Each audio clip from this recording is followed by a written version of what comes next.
Hello, friends, and welcome to the YouTube channel of TVL Education Private Limited, where we help you upskill yourself every day by adding a little bit of value.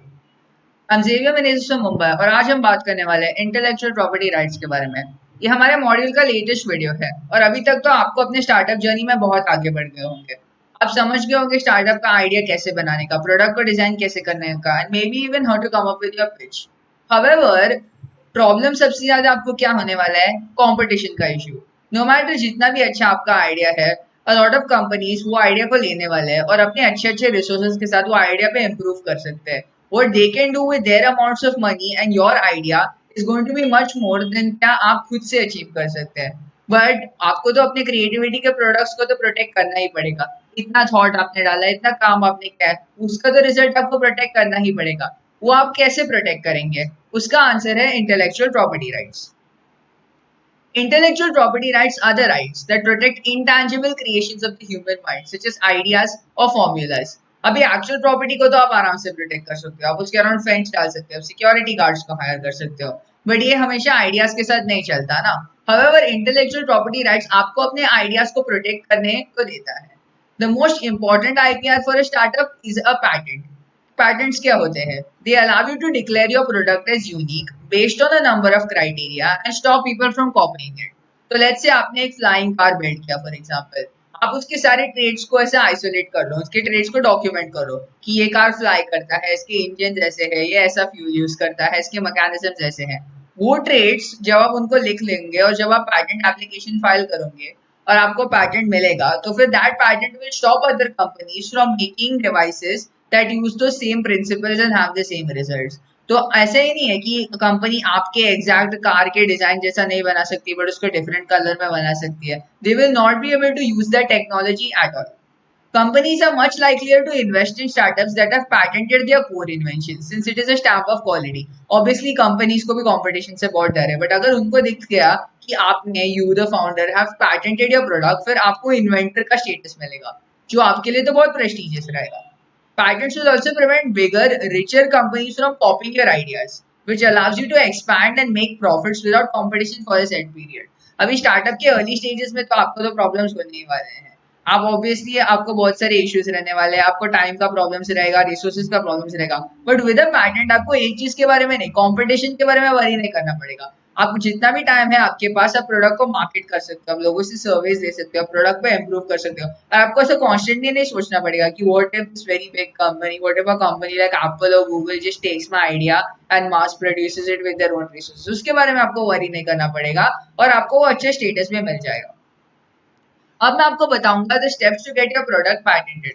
Step 1, maintain records of your creation process with all your prototypes and past attempts. Also consider having employees sign NDAs. अभी इधर आपको क्या करना पड़ेगा? जब आप patent office के पास जा रहे हो, आप उनको अपना बस फाइनल प्रोडक्ट मत बताओ, बिकॉज आपको कोई तो प्रूफ चाहिए ना कि आपने प्रोडक्ट पूरा स्टार्ट से एंड तक लेके गए हो। तो ये करने के लिए आपको क्या करना पड़ेगा? आपको अपने सारे फील्ड इन्वेंशन, सारे प्रोटोटाइप्स, सारे ओरिजिनल स्केचेस सबको डॉक्यूमेंट करना पड़ेगा। From the first day you had an idea to the final day when you perfected your idea, सारे स्टेप्स को डॉक्यूमेंट कर दो ताकि वो भी समझ सके कि आपका क्रिएटिव प्रोसेस कैसे चला, आप कैसे ए टू बी से सी पहुंचे और how you came up with the final idea of your product. अब ये एनडीएस का क्या बात है? NDAs are non disclosure agreements. They basically stop anyone who has signed it from disclosing certain information. अभी अगर आपके पास बहुत सारे एम्प्लॉयज है तो एक छोटा सा चांस है कि ये एम्प्लॉयज कोई और कंपनी के पास जाएंगे और उनको आपका इन्फॉर्मेशन सेल करेंगे, जिसमें आपको तो बहुत प्रॉब्लम होने वाला है। अभी NDAs will stop them from doing that because you can sue them in case they leak your information.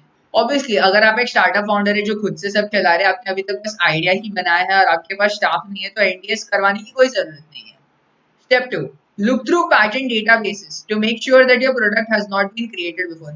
जितना भी क्रिएटिव आपका प्रोडक्ट है, जितना भी यूनिक आपका प्रोडक्ट है, अगर किसी और ने वो एग्जैक्ट सेम क्रिएटिव प्रोसेस से अपना प्रोडक्ट बनाया है तो आप पैटेंट ऑब्वियसली नहीं बना सकते। Also see if your product qualifies under patent law.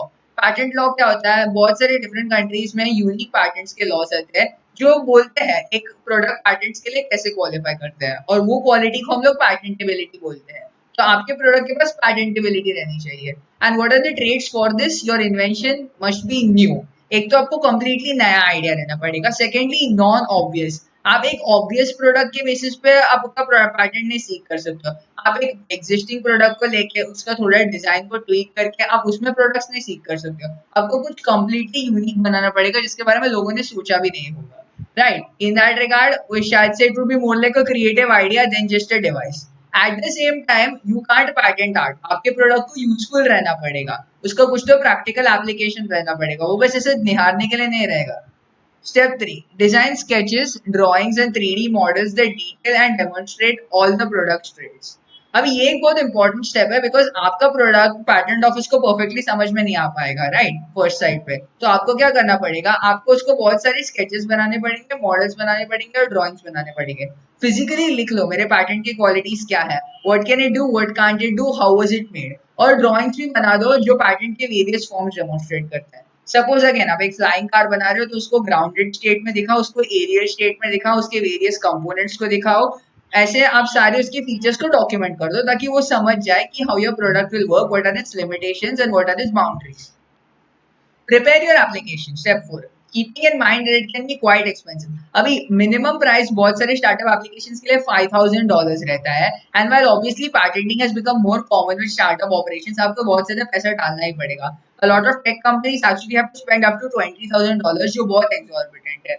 Obviously आपके investors समझ जाएंगे कि patents का बहुत value है और वो आपको एक loan दे देंगे, but फिर भी आपको keep in mind करना पड़ेगा कि बहुत expensive है process.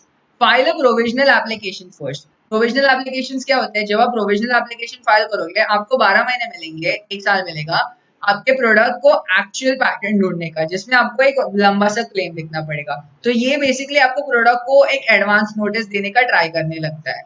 और आप और क्या भी कर सकते हो, आप अपने प्रोडक्ट पे प्रोडक्ट पैटेंट पेंडिंग यूज कर सकते हो। पैटेंट पेंडिंग का मतलब क्या होता है, it basically means that you are in the process of getting a patent. Obviously, it's not the same amount of prestige as an actual patent, but फिर भी आपके प्रोडक्ट को एक अच्छा सा स्टेटस मिल जाएगा। अभी वो 12 महीने में आपको अपना क्लेम लिखना पड़ेगा। और फिर step 5, file a non provisional patent application with detailed drawings and explanations about how to use your product, why it is different and what features should be patented. ये एप्लीकेशन फाइल करने के बाद आपको अपना एक्चुअल पैटेंट मिल जाएगा। Obviously इधर problem क्या है, दैट ये एप्लीकेशन का फॉर्मेट बहुत स्ट्रिक्ट है, आपको कंप्लीटली एग्जैक्ट साइंटिफिक टर्म्स में आपके प्रोडक्ट को डिस्क्राइब करना पड़ेगा। And even if you are an expert it is still going to create a lot of issues because आपको एक बहुत स्पेसिफिक फॉर्मेट में लिखना पड़ेगा, स्पेसिफिक लैंग्वेज यूज करना पड़ेगा, उसके ऊपर आपको ड्राइंग्स भी प्रोवाइड करने पड़ेंगे। And if you don't have the drawing skill you will have to hire a professional artist to make sketches which also costs a lot. Some professional artist charge anywhere from $75 to $150 पर sketch, जो obviously बहुत expensive रहने वाला है। उसके ऊपर भी वो स्केचेस को भी एक स्पेशल सॉर्ट ऑफ फॉर्मेट को फॉलो करना पड़ेगा और आपको क्लेम्स लिखने पड़ेंगे। और आप एक दो स्केचेस नहीं बना सकते, आपको बहुत सारे स्केचेस का लिस्ट बनाना पड़ेगा। एज अ रिजल्ट प्रोडक्शन का कॉस्ट तो ज्यादा है वो पैटेंट का, और उसके ऊपर आपको एक्चुअली एक फॉर्मेट भी फॉलो करना पड़ेगा। As a result of this मैं रेकमेंड करता हूँ कि आप एक अटॉर्नी यूज करो फॉर्मल प्रोसीजर को हेल्प करने में, because the attorney will also cost more on top of the already exorbitant cost.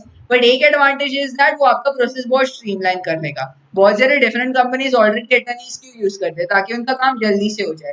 आप खुद से वो मैनेज नहीं कर पाओगे, इसलिए आप एक अटर्नी को हायर कर लो बिकॉज आपका काम बहुत ईजी हो जाएगा। फिर अभी जब आपने अटर्नी हायर किया है, पूरा नॉन प्रोविजनल पैटेंट फाइल किया है, और जब वो अप्रूव होता है you will have your patent, no company will be able to copy you and you will not be have to worry about competition for a very long time. That is all for this video. Please don't forget to like, share and subscribe. कोई भी doubt है, कोई भी inquiry है, comment sections में spell कर लो। याद रखो दोस्तों, TVL Education wants to help innovators across the world achieve their dreams. Thank you very much.